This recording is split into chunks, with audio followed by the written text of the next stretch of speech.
guys, so today we are going to be talking about how to use dating apps so they suck less. I've had about 100 variations of this question in my DMs over the last 2 weeks, so I really wanted to spend a bit of time today talking about practical pointers that you can adopt and go into. And please remember, if you want an in-depth course on this, if you want to look at, yes, of course, app dating, but actually how to meet people in real life and how to really grow your confidence as well as your dating strategy and your standards, then please go check out my rewrite course. There is a Black Friday discount code which is launching today. So if you're not on my mailing list and you are interested in that, then please drop me a line. So, dating apps. Now, I don't think they're good or they're bad. I think they work for some people really well, and for some other people, they don't click, okay? I don't think it's about being good or bad. I think it is about how you approach them. Because, you know, on the plus side, there has never, ever been a way to connect with so many more people who aren't in your social circle, who might not live in your city, and who are different to you. And that can be absolutely amazing. And on the slightly negative side of things, you know, the apps are designed to be a game because they're an app, right? They're designed to be addictive. So we tend to use them as such. So swiping becomes almost autonomous. Like, you're not thinking about it in a dating context. You're thinking about it as a sort of addictive behavior, which is why they can get a little bit obsessive. And I think one of the most common complaints I hear about the dating apps is, oh, nobody on there wants a relationship, they're just only after one thing. And that's not really true, guys. Like, there will be just as many people in real life who don't want a relationship, but you're just having to talk to them on an app. So I do think you've got to kind of keep bearing that in mind, that like the apps aren't a miracle cure, but they're also not this like horrible place of toxicity, unless you are kind of viewing them like that, and that's how you're making your experience. So I wanted to give you a few different ways to start to enjoy them, but I also want you to remember that I want you to see the apps as like one way to meet people. It's not the holy grail, and it's not the only way.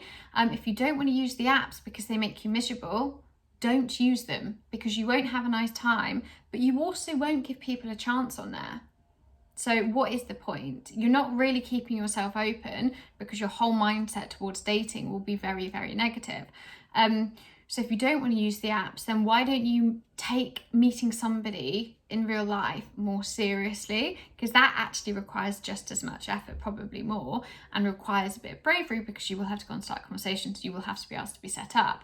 So just think about actually kind of what you want from your dating experience and how enjoyable you want it to feel, and what is going to be the best way to go about that. But it does, whatever you choose, it requires you being an active participant. It doesn't mean you kind of sit back and wait to meet somebody in real life whilst kind of remaining closed and not doing anything about it. So that's just my little tangent.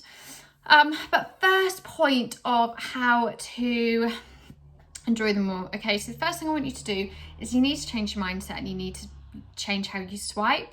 If you want your dating app experience to improve, it means you have to choose to have a more human experience of them. The apps aren't going to change, the format's not going to change. You've got to show up, and you've got to change your mindset, which means no more swiping when you're watching Netflix.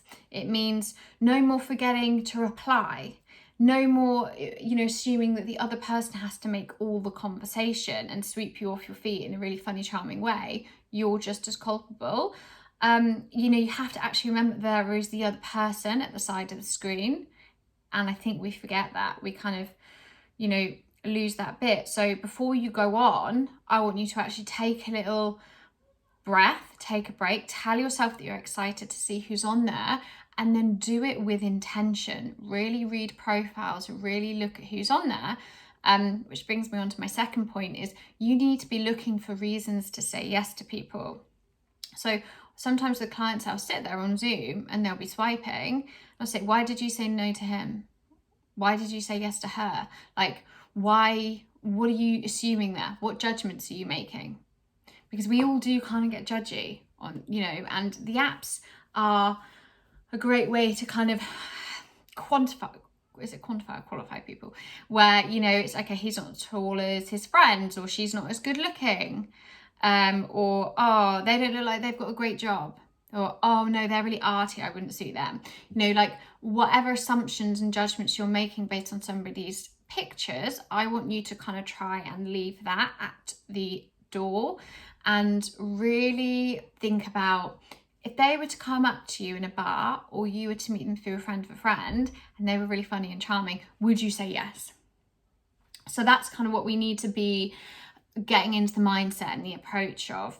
So potentially on the back of that, broaden your filters, broaden your radiuses, broaden your ages, you know, try and be more flexible and think about people as people, not people as pictures, and not people as a game. Third point, which is actually quite important, is to limit your time on there. So I know some people who actually have the apps on a different phone to what they usually use, if it's a work phone or something like that. But the quickest way to kind of stop this sort of constant swiping and constant obsession and the kind of toxic energy around it is limit yourself to a certain, maybe 1 to 2 apps, and also limit your time that you spend on there a day. It's to set however much time aside, if you want to use them daily, or if you want to use them every other day, if you want to pick them up once a week, and to go through them kind of really mindfully and actually use that time to really look at people's profiles. And then once you're having a conversation, get off the app, meet them as quickly as possible, get it onto text. Like, don't try and spend all your time on there, I would say. So yeah, if you want, in Rewrite as well, there is also conversations examples of how you can move it from the app to a date, how you can suggest that, and which means you taking control, you stepping into your power, and you showing up really confidently of how to date. So yeah, go check that out. And any questions you've got, drop them in the comment section and I will answer them on my stories. But I hope you all had a lovely day.